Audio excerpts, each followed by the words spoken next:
이 시간은 10계명의 마지막 계명인 10번째 계명을 살펴보려고 하는데, 주의 성령께서 이 말씀을 잘 깨닫고 순종하는 은혜를 우리 모두에게 더하여 주시기를 바랍니다. 이 10계명은 우리를 구원하신 하나님께서 구원받은 백성과 자녀된 저와 여러분들에게 온전히 하나님의 사랑을 받으며 또 하나님을 사랑하며 살아가는 삶의 원리가 무엇인가를 말씀해 주고 계십니다. 이 십계명을 통하여 하나님은 우리가 하고 싶은 것을 못하게 하시고 우리를 억압하고 얽어매고 자유를 제한하는 인색하신 하나님이라서 이 계명을 주신 것이 아니라 진실로 하나님의 구원을 인하여 하나님을 사랑하고 그 다음에 그 하나님의 뜻대로 살기를 원하는 자들에게 이것이 하나님을 사랑하며 살아가는 삶의 기준이다라고 말씀하고 계신 것입니다. 왜 하나님께서 저와 여러분이 정말 즐겁고 복되고 행복한 일을 하고 싶은데 그것을 왜 막으시겠어요? 이 십계명 안에서 온전히 하나님을 경외하고 믿음으로 나아갈 때 거기에 진정한 자유도 있고 기쁨도 있고 만족도 있는 줄 여러분 믿으시기 바랍니다. 그래서 이 십계명은요, 1계명에서 10계명에 이르기까지 유기적으로 연결이 되어 있습니다. 큰 하나인데 하나의 모습을 국면 설명하는 것이죠. 이를테면 그런 것도 다 마찬가지죠. 성령의 열매의 모습이 9가지이지만 사실 성령의 열매는 하나입니다. 그 하나의 모습을 이렇게 바라보는 각도에 따라서 9가지 모습으로 나타나는 것처럼 하나님 주신 이 십계명도 유기적으로는 하나다 이렇게 말씀드릴 수 있어요. 그러나 삶의 국면에서 하나님 중심, 사람 중심으로 나누어 보니 이제 하나님께서 10개로 말씀하고 계신 것이죠. 어떻게 알 수 있습니까? 예수님 앞에 나온 부자 청년, 어떤 바리새인이 물었죠. 율법 중에 어느 것이 큽니까? 상당히 똑똑한 질문 같은데 어리석은 질문입니다. 왜냐하면 율법은 크고 작은 게 구분되지 않기 때문이죠. 그러자 우리 주님이 뭐라고 그러셨어요? 내 마음을 다하고 목숨을 다하고 뜻을 다하여 주 너희 하나님을 사랑하라 하셨으니 이것이 크고 첫째 되는 계명이요 둘째는 그와 같으니 내 이웃을 내 몸과 같이 사랑하라 하셨으니 이 두 계명이 온 율법과 선지자의 강령이니라 이렇게 말씀하십니다. 어느 계명이 크고 어느 계명이 작은 것이 있는 것이 아니라 하나님을 사랑하는 삶이라는 하나의 이 주제를 가지고 삶의 여러 각도에서 설명하시니 이렇게 풀이가 된다라는 말이죠. 그래서 오늘도 우리가 이 성시교독에서 함께 교독한 십계명의 말씀 그리고 맨 마지막에는 예수님께서 오늘 제가 읽어드린 이 마태복음 22장 37절로 40절의 말씀을 주셨습니다. 온 율법과 선지자의 강령이니라. 십계명의 정신과 원리는 바로 하나님 사랑과 이웃 사랑이죠. 그러니까 하나님을 사랑함으로 이웃을 사랑하는 것입니다. 굳이 하나로 압축하라 그러면 하나님을 사랑하는 삶의 모습이 이것이다. 이게 바로 십계명이다. 이렇게 줄여서 말씀을 드릴 수 있습니다. 여호와 하나님께서는 첫 번째 계명을 통하여 너는 나 외에 다른 신을 내게 두지 말라 말씀하셨는데 이거 부정문이죠. 다른 신을 두지 말라. 이걸 긍정문으로 바꾸면 너에게는 한 분 하나님만 있어야 되는데 여호와만을 한 분 하나님으로 삼아 그 하나님을 사랑하라라는 것입니다. 다른 신이 무엇입니까? 절대적인 경배와 복종과 순종과 사랑의 대상이죠. 여호와 하나님 한 분만 사랑하라. 그래서 이 1계명을 잘 지켜서 여호와 하나님 한 분만을 사랑하고 섬기게 될 때 나머지 9개의 계명도 잘 지킬 수가 있습니다. 그러나 하나님을 사랑하지 않는다면 나머지 9가지의 계명은요 절대로 지킬 수가 없습니다. 지킨다고 해도 외식입니다. 자, 1계명의 말씀대로 하나님을 사랑할 때 2계명을 지키게 되어 다른 우상을 만들지도 않고 섬기지도 않게 되는 것이죠. 그러나 여호와만을 하나님으로 삼아 사랑하지 않게 되면 다른 우상을 찾게 되고 만들게 되고 경배하게 되는 이 계명을 어기는 우상 숭배의 죄에 빠지게 되는 것입니다. 3계명도 마찬가지죠. 하나님을 사랑할 때 여호와 이름을 망령되이 일컬을 수 없습니다. 그러나 하나님을 사랑하지 않으면 그 이름이 영화롭게 되든지 멸시를 받든지 상관하지 않게 되어 여호와 이름을 망령되이 일컫게 되는 것이죠. 네 번째 주신 계명도 마찬가지입니다. 여호와 하나님을 사랑할 때 하나님을 예배하고 주신 은혜를 묵상하는 안식일을 사모하고 그날에 하나님을 예배하며 바르게 지킬 수 있지만 하나님을 사랑하지 않으면 예배하고 안식해야 되는 그날 자신의 육신의 유익을 위하여 일하게 되고 자신의 즐거움과 쾌락을 쫓아 오락을 행하게 되는 것이죠. 물질과 쾌락의 우상을 찾아 주의를 거룩하게 지킬 수가 없는 것입니다. 제5계명도 마찬가지입니다. 하나님을 사랑하라는 1계명을 잘 지키게 될 때 역시 부모님을 공경할 수 있습니다. 그러나 하나님을 사랑하지 않으면 부모를 공경하지 않게 되고 부모를 공경해야 될 재물을 가지고 하나님께 드림이 되었다. 고르반이라 말하고 섬기지 않게 된다. 예수님이 그 죄를 지적해 주셨죠. 6번째 계명도 마찬가지입니다. 하나님을 사랑하면 하나님께서 자기 형상대로 지으신 사람들을 사랑하게 되죠. 그러나 하나님을 사랑하지 않으니 하나님의 형상으로 지음을 받은 사람이라 할지라도 어떻게 사랑할 수가 있겠습니까? 미워하게 되고 마음에 살인이 일어나게 되고 실제로 죽이는 일들이 발생하는 것입니다. 간음하지 말라는 7계명, 도둑질하지 말라는 8계명, 거짓 증거하지 말라는 9계명도 하나님을 사랑으로 순종할 수 있지만 하나님을 사랑하지 않을 때 마음으로부터 간음하게 되고 도둑질하게 되고 하나님이 아닌 마귀를 닮아 거짓말을 하게 되는 것입니다. 오늘 살펴볼 10번째 계명인 탐내지 말라는 말씀도 제1계명을 지키지 않으면 반드시 어그러지게 되어 있습니다. 여호와 하나님을 한 분 하나님으로 삼아 사랑할 때는 그 마음에는 하나님만 계십니다. 저와 여러분 마음속에는 항상 하나님만 계셔야 될 줄로 믿습니다. 우리 마음의 중심에 누가 계시는가? 내가 가장 열망하고 원하고 사랑하고 가장 귀하게 여기는 것 우리 마음에 있기 마련인데 그것이 무엇이냐는 말입니다. 하나님만이 그 마음에 계신 성도의 소망은 무엇이죠? 이 땅에서 잘 먹고 잘 살고 자기 이름을 내고 자기 유익을 구하는 것이 아니라 성경이 말하는 것처럼 하나님의 이름의 영광과 그 나라와 뜻을 위해 자신을 드리고 순종하며 헌신하게 되어 있는 것입니다. 그러나 하나님을 사랑하지 않게 되면 하나님을 대신하는 것이 마음속에 들어오게 됩니다. 그게 뭐죠? 그게 우상이에요. 하나님보다 더 사랑하는 것이 우상인데 때로는 그 우상이 물질로 명예로 권세로 세상 쾌락으로 얼굴과 모양을 각기 다르게 하고 우리 마음을 집어삼키는 것입니다. 그렇게 되면 제1계명을 어기고 하나님을 사랑하지 않게 되면 우리의 마음은 하나님 대신 세상이 가득한 것이죠. 탐심이 가득한 것이죠. 욕망이 가득한 것입니다. 1계명을 어기면 나머지 모든 계명을 다 어기는 것이다 라는 말씀을 드렸고요. 뿐만 아니라 이 10번째 주신 마지막 탐내지 말라는 이 계명의 말씀은 우리 마음에 탐심이 없게 되면 1계명부터 9계명을 잘 순종하게 되지만 탐심이 우리 마음을 지배하게 되면 또 역시 1계명부터 나머지 9개의 계명도 지킬 수가 없게 되는 것입니다.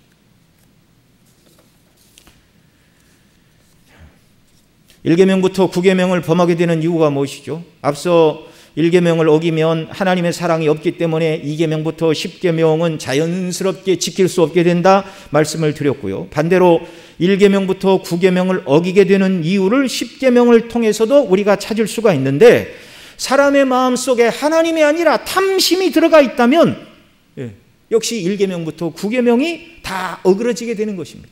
순서를 바꿔서 9계명부터 말씀을 드리면 거짓 증거하지 말라는 말씀이 9계명인데 탐심이 들어오면 형제에게 불이익을 주고 나를 이롭게 하려는 마음의 욕심, 탐심으로부터 거짓 증거를 하게 되는 것입니다. 8계명에 도둑질하지 말라 하셨는데 역시 마음에 탐심이 들어오면 이 계명을 어기고 도적질하는 마음으로부터 탐욕이 시작이 되는 것이죠. 7계명의 간음도 마찬가지입니다. 먼저 탐심이 내 마음에 있으면 간음죄가 일어나죠. 우리 주님은 마음에 음욕이 일어나면 벌써 간음한 것이다, 그렇게 말씀해 주시지 않으셨습니까? 6계명의 살인도 마찬가지죠. 사람을 실제로 죽이는 것뿐만 아니라 형제를 해치고 나를 유익하게 하려는 욕망, 욕심, 탐욕이 내 마음에 있다면 형제를 미워하고 욕하고 이 모든 것도 살인이다, 우리 주님 말씀해 주셨습니다. 5계명을 어기고 부모를 공경하지 않음도 마음속에 부모를 위해 물질을 쓰기 싫어하는 인색한 마음, 탐심이 부모를 공경하지 않게 하는 것입니다. 4계명의 말씀인 안식일을 기억하여 거룩히 지키라는 말씀도 탐심이 들어오면 주일에 일하면 더 많이 버는데 왜 일하지 않는가? 또 왜 주일에 하나님만 예배하고 안식을 해야 되는가? 나가서 여러 가지 세상의 즐거운 일을 하면 얼마나 내 마음이 즐거운데. 이 탐심이 마음속에 들어오면은요, 욕심 때문에 안식일을 지키지 못하고 그날에 일하게 되고 오락을 추구하는 욕망을 따라 살게 된다는 말입니다.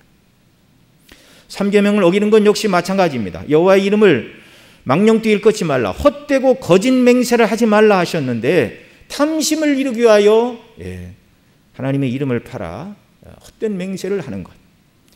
또 제기명도 마찬가지죠. 우상을 만들어 섬기는 것은 더더욱 탐심 때문에 그렇습니다. 우상을 섬기는 이유가 무엇이죠? 하나님 말고 우상을 섬기는 이유는 그 우상이 줄지도 모른다고 여겨지는 세상의 복들을 받기 위함이 아닙니까? 1계명도 마찬가지죠.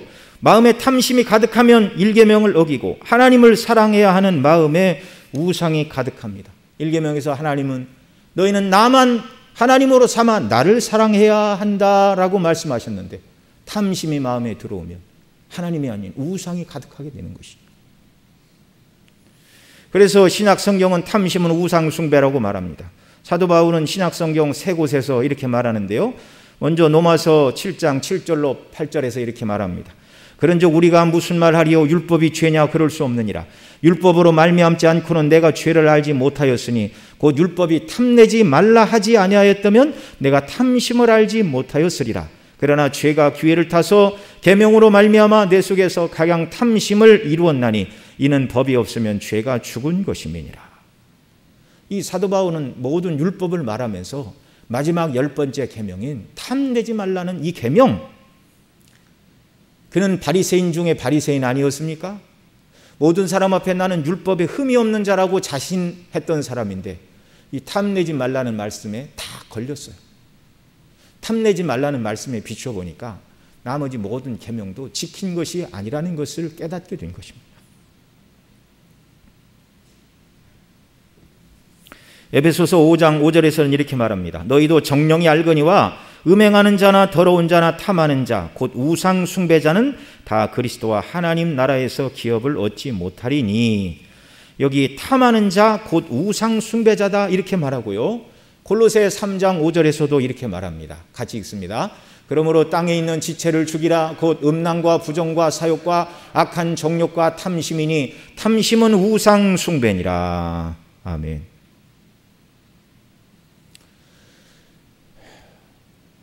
여러분, 제가 지금 율법 하나님의 계명 1계명부터 10계명은 다 연결되어 있다, 지금 그걸 말씀을 드리고 있는데, 하나님 사랑으로 충만하면 우리 마음에 탐심이 물러가게 되고, 하나님을 사랑하지 않게 되고 마음에 탐심이 가득하게 되면 하나님의 뜻대로 어느 계명도 순종할 수 없게 되는 것입니다. 그래서 하나님은 10계명의 시작인 1계명과 마지막 10계명을 닫는 10번째 계명은요, 완벽하게 짝을 이루고 있습니다.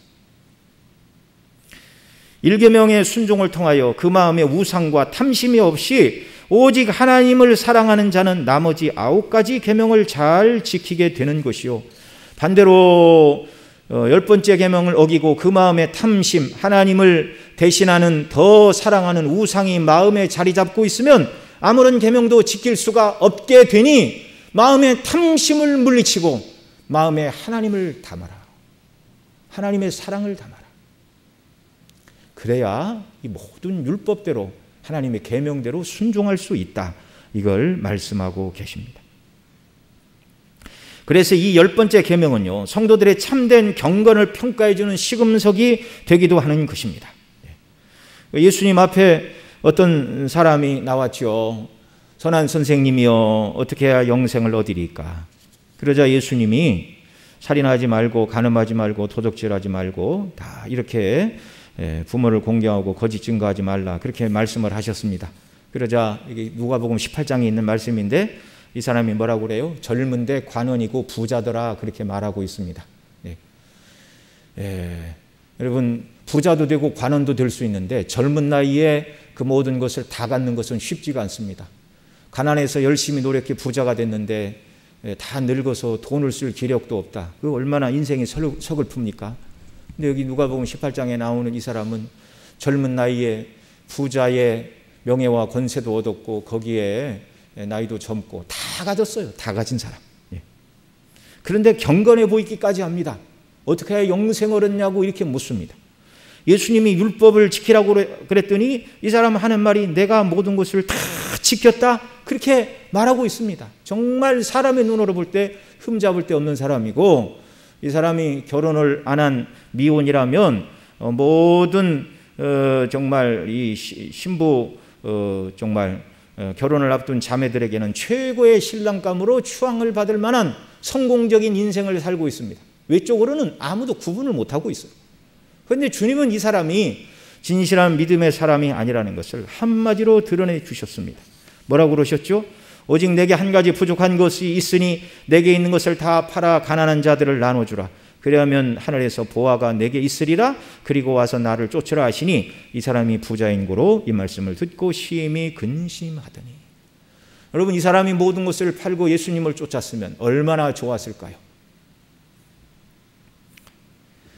저 초등학교 중학생 때 이 구절을 읽으면 아니 왜 예수님이 다 팔으라고 그러지? 너무 아깝잖아.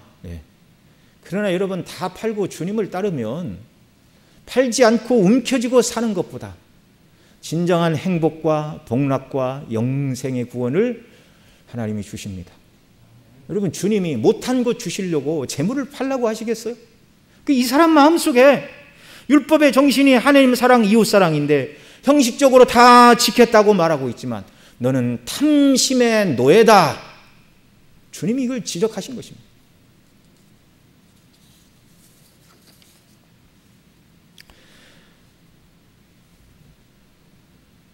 모든 계명을 다 지켰고 나는 흠이 없는 사람입니다. 이렇게 우리가 말하고 싶다 할지라도 이 10번째 계명으로 우리가 우리 자신을 탐사해 봐야 됩니다. 오늘 우리에게도 우리의 신앙이 정말 하나님을 사랑하고 경외하는 참 신앙인지, 어린아이의 신앙인지, 아니면 아직 그리스도 밖에 있는 자들인지, 그 시금석이 바로 이것입니다. 우리의 마음에 탐심이 있는가, 하나님 사랑이 있는가, 여러분 스스로 생각해 보시길 바랍니다. 나로 하여금 열심히 일하게 하고 움직이게 하고 활동하게 하는 원리가 무엇인가?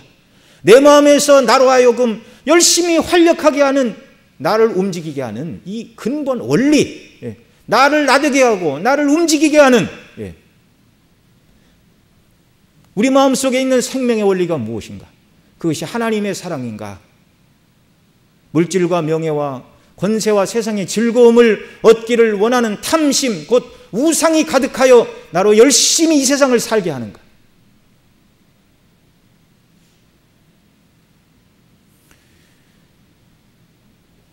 여러분, 탐심을 버리라고 한 말이 열심히 일하지 말라는 말도 아니고, 탐심을 버려서 하나님이 주시는 것을 받지 말라는 말씀도 더더욱 아닙니다. 탐심을 버리고 열심히 일할 때 하나님이 필요하시면 이 사람에게 권세도 주고 명예도 주고 물질도 주고 여러 가지 은사도 주십니다. 그러나 하나님이 충만히 주시지만 이 사람은요, 탐심에 매이는 것이 아니라 하나님이 주신 그것을 가지고 어떻게 하나님의 영광을 높일까, 이걸 고민하게 되는 것이죠. 이런 사람은 많이 주셨다고 자만하지 않고 적게 주셨다고 불평하고 원망하지 않는 것입니다. 이 뒤에 가서도 말씀을 드리겠지만 하나님이 우리의 아버지이신데 여러분, 우리가 무엇이 부족하다고 맨날 원망과 불평과 아쉬운 그런 것을 하나님 앞에 토로하며 받은 바 구원과 그 은혜를 기뻐하지 못하는가? 내 마음에 율법의 가장 큰 원리인 하나님 사랑, 그리스도의 십자가의 대속의 은혜와 영광이 나를 주장하는가? 아니면 탐심, 우상, 세상에 대한 열망, 물질과 권세와 명예욕이 나를 흔들고 있는가? 이것이 저와 여러분의 날마다 우리 자신을 비추는 거울이 되고 또 하나님 사랑으로 충만케 하시기를 원하는 기도의 제목이 되어야 하고, 그리스도를 닮아 날마다 정진해 나가야 되는 탐심을 제거하고 하나님을 사랑하는 마음을 갖고 그대로 살기를 원하는 성화의 목표가 되어야 할 줄로 믿습니다. 자, 그러면 성경은 사람의 모든 욕구와 욕망을 죄라고 말씀하십니까? 그렇지는 않지요. 무엇이 필요해서 소유하기를 원하면 그것이 탐심이 되고 죄가 되는 것입니까? 여러분, 사람이 목이 마르면 물을 찾는데 간절히 목이 말라 물을 먹고 싶다고 해서 그걸 탐심이라고 말하지는 않습니다. 배가 고프면 당연히 먹어야 되죠. 추우면 옷을 입고 밤이면 따뜻한 집에 들어가 이불을 덮고 그리고 잠을 자는 것이 마련입니다. 이동을 위해서 이 시대는 자동차가 필수인 그런 시대입니다. 네. 물론 조선시대에 자동차를 달라고 그러면 탐심이겠지만 오늘 이 시대에 현대 시대에 바쁘고 멀리 다니고 빠르게 다니고 이것이 없으면 살 수 없는 그런 시대가 된 이 시대에 자동차는 탐심이 아닙니다. 하나님은 모든 욕망을 죄라고 말씀하시는 것이 아닙니다. 욕망 자체를 부정적으로 바라보는 것은 성경의 교훈이 아니라 세상의 종교와 세상의 철학들입니다. 무엇을 원하고 사랑하고 소유하기를 원하는 욕구 자체가 죄가 아닙니다. 근데 세상의 다른 종교는 무엇을 가지려는 욕망 자체가 죄의 원인이고 그것이 죄라 이렇게 말하죠. 여러분, 만일 욕망 자체가 죄라고 그런다면 사람에게 그 모든 욕망, 무언가를 사모하는 마음을 주신 분이 하나님이신데 욕망 자체가 죄라면 하나님이 죄의 원인이라 말하게 되는 것입니다. 기독교 역사 속에서도 욕망을 금하는 금욕주의가 있었습니다. 칼빈의 기독교강의 3권 10장에 보면 이 세상의 삶을 사는 자세에 대하여 가르치는데 금욕주의도 성경의 교훈이 아니고 반대로 방종주의도 성경의 교훈이 아니다 이렇게 말합니다. 자, 무절제와 방종을 막기 위해 세상에서 필수적인 것만 사용하라고 엄격하게 가르쳐서 양심의 족쇄를 채우는 일을 해서는 안 된다라고 칼빈은 그렇게 말하고 있습니다. 자, 이렇게 말하는 자들은 누구냐면 무절제와 방종을 막기 위해서 먹고 사는 것을 최소화해야 된다. 그래서 음식을 먹을 때도요, 생명을 유지할 수 있을 정도의 음식을 먹되 맛있는 거 먹지 않고 맨 빵과 물만 먹어야 되는데 그것도 사람의 목숨을 유지할 만큼, 죽지 않을 만큼 죽어가는 사람에게 약을 주듯이 약을 먹듯이 거친 빵과 물만 먹어야 된다. 그렇게 말하는 금욕주의자들도 있었습니다.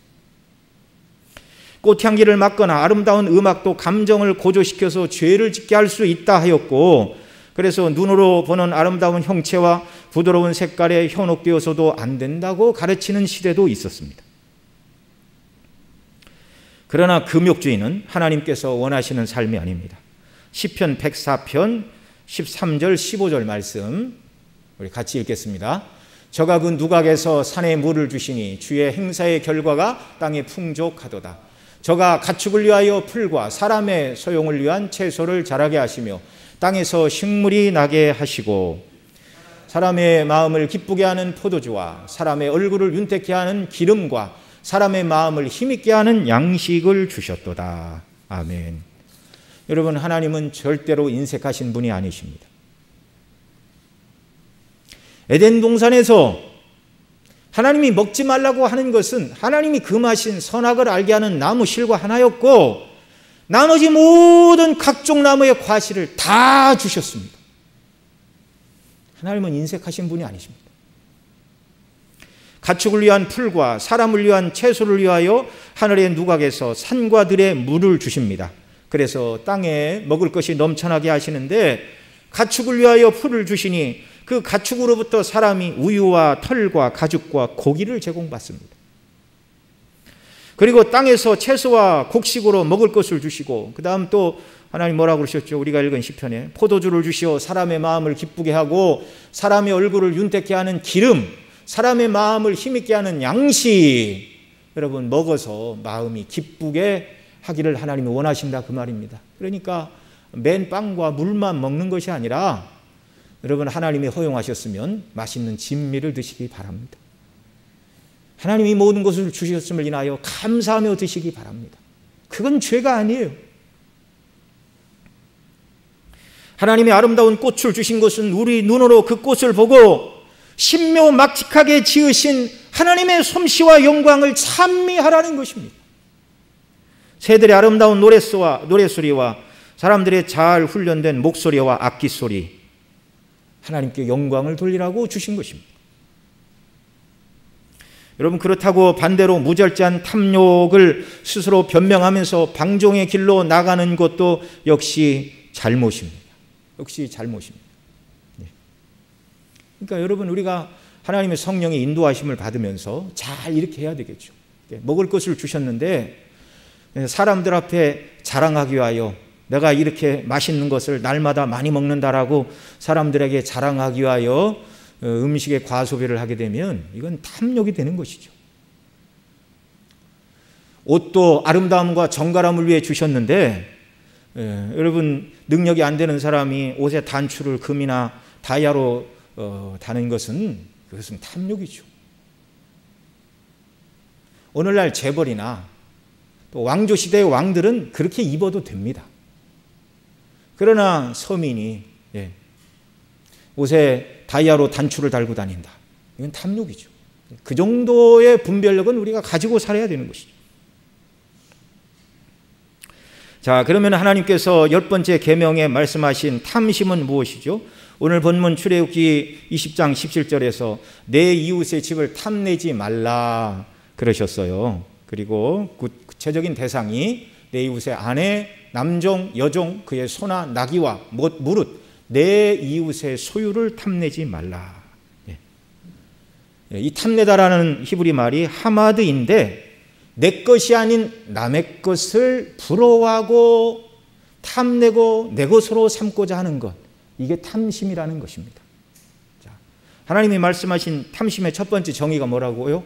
내 것이 아니고 이웃에게 주신 것. 이것을 부러워하고 하나님 왜 나에게 저거 안 주셨지?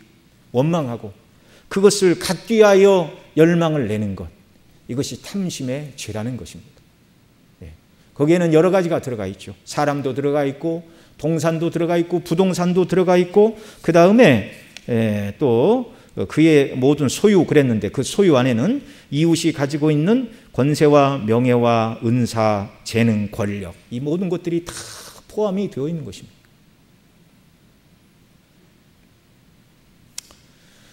여러분, 아나니아 삽비라가 재산을 팔고 얼마를 감추었다가 그 죄로 인하여 혼이 떠나는 그런 초대교회에 너무 놀라운 일이 있었죠. 그것이 사도행전 5장에 기록되어 있죠. 근데 아나니아가 삽비라가 그걸 왜 팔았습니까? 4장에 보니까 구브로에 밭을 팔아서 사도들의 발 앞에 갖다 놓은 한 사람이 있었습니다. 이 사람 이름이 요셉이죠. 근데 별명으로 더 유명합니다. 바나바라는 별명을 사도들에게 받았어요. 바나바라는 말은 위로자라는 뜻입니다. 위로자. 초대교회 고난을 받고 먹을 것이 없어서 고통당하는 성도들, 예수님 믿고 많은 사람이 몰려들었는데 먹을 것이 없자 이 문제를 해결하기 위하여 이 요셉이라는 사람은 구브로에 있는 자기 밭을 팔았습니다. 얼마나 크고 얼마나 큰 금액인지 성경은 일체 말씀을 하지 않지만 그것을 인하여 교회 안에 굶주리던 사람들이 먹는 문제가 해결이 되니까 만나는 사람마다 이 요셉을 바라보고 이 사람은 위로자야, 위로자야, 바나바야, 바나바, 칭찬이 자자합니다. 근데 이 아나니아도 상당히 그 초대교회 안에서 어느 정도 자리를 차지하고 있었던 인물인 것 같습니다. 근데 이 사람이 그게 부러웠어요. 그게 부러웠어요. 요셉이 바나바로 칭찬을 받는 것이 너무 부러워서 자기도 밭을 팔았습니다. 그러나 하나님을 사랑함으로 판 것이 아니고 요셉이 바나바라 소리를 듣는 것이 부러워 밭을 팔았으니 다 바칠 수가 없죠. 너무너무 아까워서 일부를 감춘 것입니다. 여러분, 이렇게 탐심은요, 물질에 국한되지 않습니다. 사람에 국한되지 않습니다. 하나님이 나에게 아니고 이웃에게 주신 권세와 명예와 은사와 재능, 이 모든 것들을 부러워하고 그것을 가지려고 하고 갖지 못하니 낙망하고 가진 사람을 시기하는 것, 이게 다 탐심의 죄라는 것입니다. 우리 마음에 그런 생각이 일어날 때 기도하시기 바랍니다. 하나님의 사랑으로 가득 채우면 모든 탐심은 다 물러가게 되는 줄 믿습니다. 그래서 대유리문답 148문에 이렇게 묻고 가르칩니다. 제가 읽어드리죠. 대유리문답 같이 읽습니다. 제10계명에서 금지된 죄들은 무엇입니까? 제10계명에서 금지된 죄들은 우리 자신의 재산에 만족하지 못하는 것, 우리 이웃의 소유를 질투하고 슬퍼하며 동시에 이웃의 소유에 대하여 지나친 행동과 감정을 갖는 모든 것입니다. 이런 죄로부터 저와 여러분이 벗어나는 은혜 주시기를 바랍니다. 그 길은 거듭 말씀드리지만 하나님의 사랑을 우리 마음에 채우는 것입니다.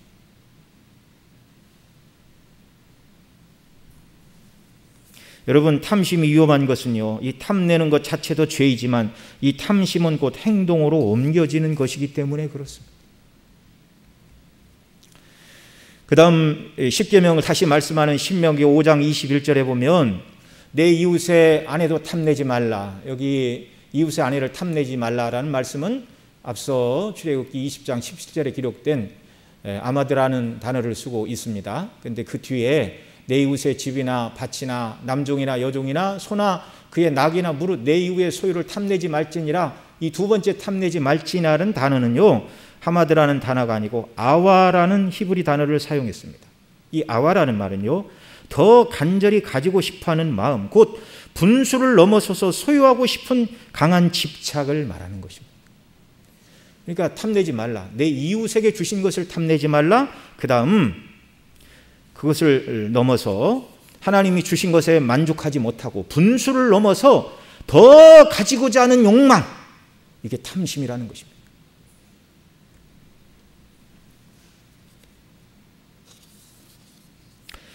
여러분, 탐욕에 빠진 사람의 모습은 무엇이죠? 그러면 탐심에 빠진 사람의 모습은 무엇인가? 여러분, 앞서 말씀을 드렸죠. 하나님 탐내지 말라고 하셨다고 해서 열심히 일하지 말라는 말씀도 아니고, 탐내지 말라고 하셨으니 우리에게는 겨우 입에 풀칠할 만큼만 주시는 것도 아니라는 것을 우리가 알아야 됩니다. 각자에 따라 많이 주시기도 하고 적게 주시기도 하지만 주신 그것에 만족하고 내가 하나님의 영광을 위하여 최선을 다해서 일했는데 그만큼 주시면 그게 하나님의 분복인 줄 아는 것. 그런데 사람이 탐심에 빠지게 되면 어떻게 되죠? 그 마음의 생각이 온통 세상 것에 사로잡히게 됩니다. 머릿속에 재물과 일과 그것을 통하여 얻게 되는 이익만 머릿속에 가득하게 되고요, 하나님과 영적인 일을 생각하지 않는다면 지금 내가 탐욕에 빠져 살아가고 있다, 그렇게 생각하면 되는 것입니다. 두 번째로, 입에서 나오는 말이 온통 세상 이야기뿐이고 돈 버는 이야기, 주식과 코인, 그런 이야기만 늘상 우리가 하고 산다면, 요한복음 3장 31절에서는 이렇게 말합니다. 땅에서 난 이는 땅에 속하여 땅에 속한 것을 말하느니라. 땅에 속한 사람은 땅에 속한 것만 말하는 거예요. 우리의 언어 생활 속에 무엇이 핵심 주제인가? 무엇을 말하고 살아가는 사람인가? 그 다음에 이 사람이 시간을 어디에 쓰는가 여부가 탐심의 여부를 알 수 있습니다. 비즈니스에 너무 바빠서 밥 먹을 시간도 없다. 그래서 정말 일에 바쁜 재벌들이나 또는 요즘 연예인들은 너무 바빠서 차에서 그냥 김밥이나 빵으로 식사를 간단히 해결하고 잠잘 시간도 없어서 차 안에서 쪽잠을 다 하고 다닌다? 그러면요, 성경을 읽거나 기도하거나 교회 갈 시간은 없는 것이죠. 일에 너무 바빠서 시간을 낼 수 없다. 이게 탐심에 빠져 있는 것입니다. 여러분, 왜 하나님은 탐심을 경계하시는 것이죠? 탐심은 일만하게 뿌리가 되기 때문에 그렇습니다. 우리가 앞서 읽은 디모데전서 6장 9절로 10절 말씀 한 번 더 읽습니다. 시작. 부하려 하는 자들은 시험과 올무와 여러 가지 어리석고 해로운 정욕에 떨어지나니 곧 사람으로 침륜과 멸망에 빠지게 하는 것이라. 돈을 사랑함이 일만하게 뿌리가 되나니 이것을 사모하는 자들이 미혹을 받아 믿음에서 떠나 많은 근심으로써 자기를 찔렀도다. 아멘. 여러분, 탐심, 곧 돈을 사랑하는 것으로 요약이 되겠죠. 이것은 일만하게 뿌리가 된다고 하나님은 성경을 통하여 성도들에게 경고하고 계십니다. 모든 죄는요, 바로 이 돈을 사랑하는 탐심으로부터 시작된다. 그러니 우리가 탐심을 경계해야 됩니다. 두 번째로, 탐심이 있으면 절대로 행복하지 못하고 불행해지기 때문입니다. 왜요? 여러분, 사람이 탐심이 가지고 있다 할지라도 무엇이 있으면 좋겠는데 라고 욕망하던 그것을 이루면 만족이 오는 것이 아니라 내가 원하던 것을 딱 가지면 가득 차는 것이 아니라 그 순간 쑥 비워지는 것을 여러분 경험하신 줄로 믿습니다. 사람은요, 나한테 열이 있으면 좋겠다 그렇게 생각하죠. 근데 하나님이 열을 주시면 만족이 안 돼요. 100이 있어야 돼. 100을 위해 열심히 노력하면 만족하고 끝까지 살아야 되는데 다시 불만족이 찾아옵니다. 100 갖고 안 돼. 1000이 있어야 돼. 열심히 노력해서 1000을 얻었어요. 만족할 것 같은데 만족도가 쑥 빠집니다. 내 앞에 만을 가진 사람이 보여요. 10만, 100만, 1000만, 억을 가진 사람이 보여요. 절대로 욕심과 탐심은 채워서 채워지는 것이 아님을 여러분 기억하시기 바랍니다. 그래서 행복하지 못해요. 탐심은. 만족이 없어요. 전도서 5장 10절로 12절에서 이렇게 말합니다. 은을 사랑하는 자는 은으로 만족함이 없고 풍부를 사랑하는 자는 소득으로 만족함이 없나니 이것도 헛되도다. 11절부터 같이 읽습니다. 재산이 더하면 먹는 자도 더하니 그 소유주가 눈으로 보는 것 외에 무엇이 유익하랴. 노동자는 먹는 것이 많든지 적든지 잠을 달게 자거니와 부자는 배부름으로 자지 못하느니라. 아멘. 여러분, 은을 사랑하나 여기 10절에서 은이 아무리 많아도 만족함이 없게 된다 말합니다. 풍부를 사랑하여 소득이 넘쳐나도 만족이 아니라 즉시 불만족이 찾아온다는 것입니다. 재산이 늘어도 11절에서는 눈으로 보는 것 외에 유익한 것이 없다는 것입니다. 내 재산이 늘어도 그것을 함께 먹는 사람이 더할 뿐이라는 것입니다. 12절에서는 재산이 있다고 해서 많이 먹으면 배가 불러 도리어 편히 잠을 자지 못한다. 그것을 관리하기 위하여 잠을 자지 못한다. 재산이 많으면 행복할 줄 알았더니 도리어 만족이 없고 근심과 고민만 늘어나는 것이 세상의 이치라고 말씀하고 계십니다. 여러분, 사람의 마음은요, 채우지 못할 밑빠진 구덩과 같아서 채워도 만족이 없는 것이 사람의 마음이라는 것을 여러분 기억하시기 바랍니다. 주일 오후에 다윗의 범죄를 말씀드리면서 그 부분도 말씀을 드렸죠. 다윗에게는 하나님이 아내를 이미 여러 명 주셨어요.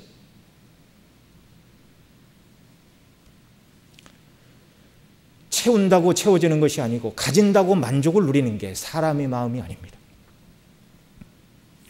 자, 그러면 우리는 어떻게 이웃의 것을 탐내지 않고 분수를 넘어서서 더 많은 것을 가지려는 탐심을 이기고 승리할 수 있을까요?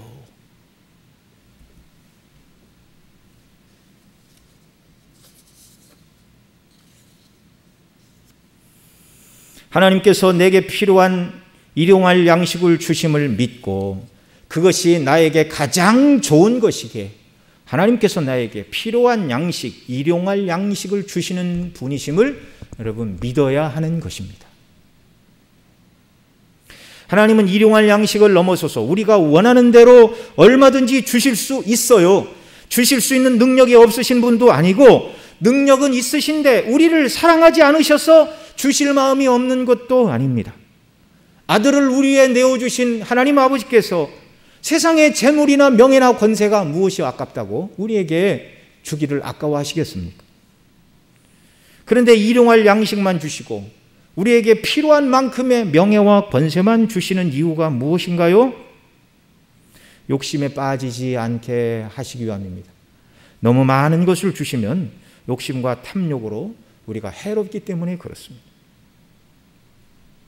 여러분, 사람 생각에는요, 하나님이 많이 주시면 더 감사할 것 같고 더 바르게 사용할 것 같아도 그렇지 않습니다.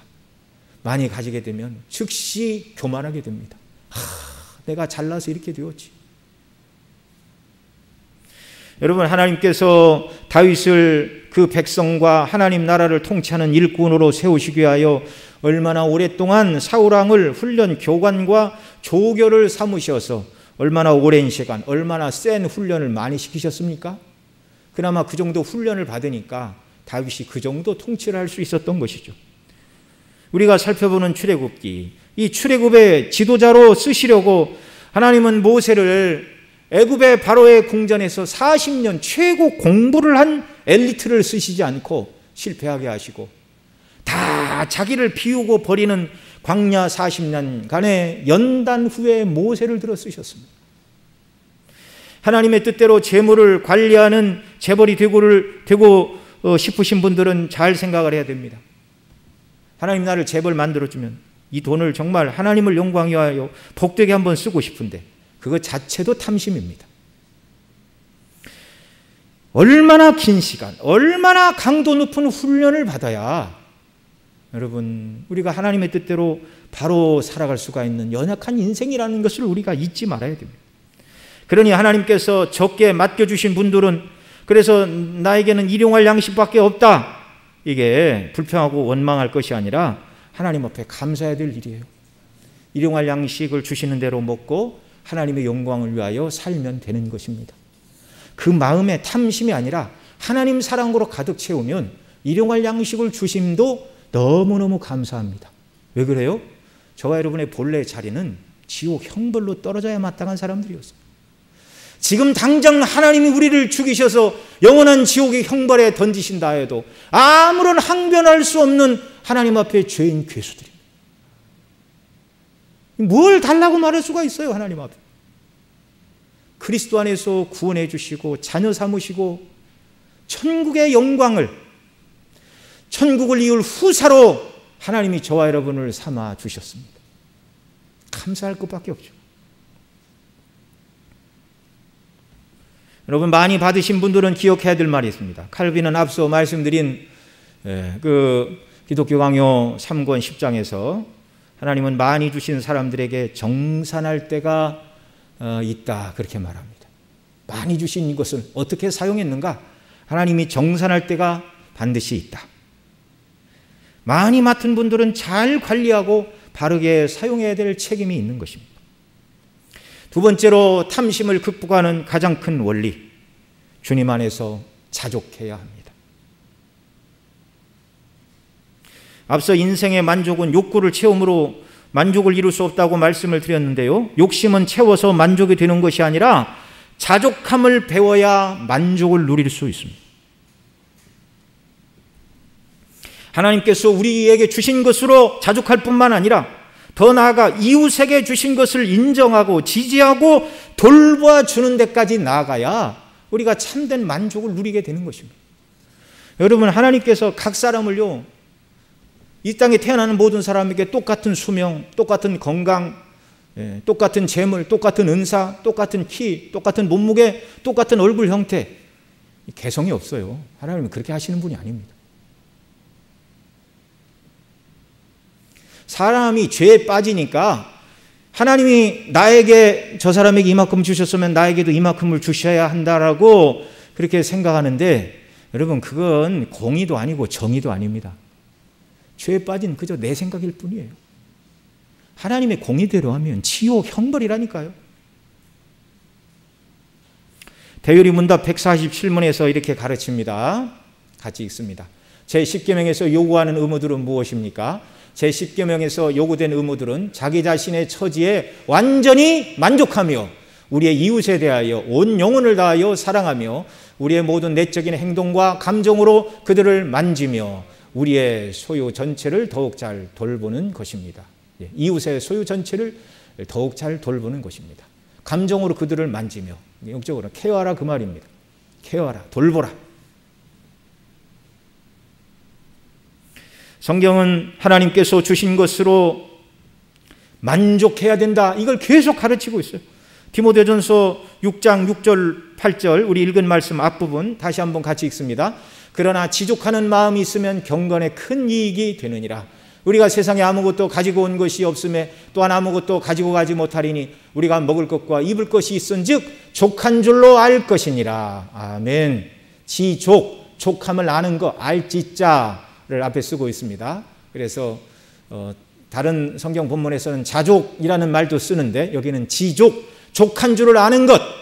자, 무엇에 족해야 되는가? 여기서는 먹을 것과 입을 것이 있은즉 족한 줄로 알라. 일용할 양식입니다. 일용할 양식.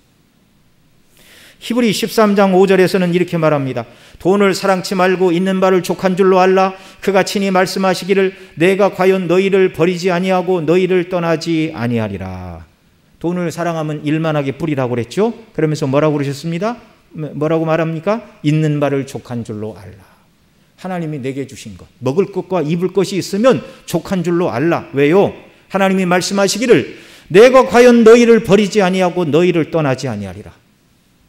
우리 필요를 아시는 하나님께서 먹을 것이 떨어지면 필요를 공급해 주시고, 무엇이 우리에게 꼭 필요한 것이 있다면 하나님께서 채워주심을 믿으라는 말씀입니다. 우리는 위대한 하나님의 보호와 공급과 돌보심의 약속을 붙들고 살아가는 사람들이에요. 그러니 이웃의 것을 탐내지 말고, 또 분수를 넘어서서 하나님이 주신 것 말고 왜 이것밖에 안 주시냐고 욕심을 내어 탐욕에 빠지지 말고 하나님을 신뢰하시기 바랍니다. 필요한 것은 반드시 공급해 주시는 그 하나님. 여러분, 그래서 우리 마음은요, 이 탐심을 몰아내야 됩니다. 앞서 말씀드릴 때 무엇을 갈망하고 욕망하고 찾고 사모하는 마음을 주신 분은 하나님이라고 말씀을 드렸죠. 하나님께서 사람에게 무엇을 갈망하는 마음을 왜 주셨습니까? 누구를 찾으라고요? 하나님을 찾으라고요. 그런데 사단의 유혹을 받고 하나님 대신 지혜를 찾았습니다. 하나님과 똑같아지려는, 하나님을 배신하고 주권자가 되려는 자기 영광을 찾게 되었습니다. 이게 비극의 시작입니다.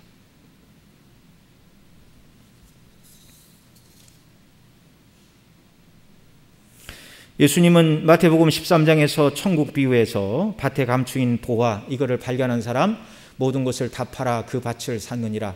왜요? 자기 재산 다 정리해서 그 밭을 사면 그 밭에 말할 수 없는 보화가 있으니